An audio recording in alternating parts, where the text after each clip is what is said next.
ছুটির দিন হলে হবে কি, এই দিনে মনে হয় এক্সট্রা কিছু কাজ করা, যেগুলো সবসময় করা হয়ে ওঠে না। কদিন ধরেই ভাবছিলাম এই শোকেসটা পরিষ্কার করব। হুটোপাটি করে যখন জিনিস নেই তখন ঠিকঠাক জিনিসগুলো রাখা হয় না, কিছু জিনিস মনেই থাকে না কোথায় রেখেছি। সেগুলোই সব নামিয়ে ঝেড়ে মুছে নিয়ে বেশ কিছু কৌটো তার থেকে বেরোলো, সেগুলোই নিয়ে গামলায় রাখলাম ধোয়ার জন্য। আর গ্যাসের ছেলেটা এসে গেছে, গ্যাস দিয়ে গেল। এই গ্যাসটা ঘরে এক্সট্রাই থাকে। আর সকালে করলাম চিকেন সুপি নুডলস। স্নান করে পুজো দিতে এসেছি, নিচে তুলসী গাছে জল দিতে এসে দেখি এই কৃষ্ণ ভক্তকে। রান্না বসিয়েছি, একদিকে ভাত অন্যদিকে চিকেন, তবে আজ করব কুকারে। কুকারে অল্প তেল মশলায় বেশ সুন্দর হয়, দেখে মাটন মাটন একটা ফিল আসে।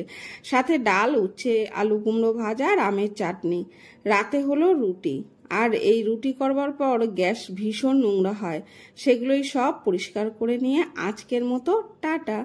Thanks for watching.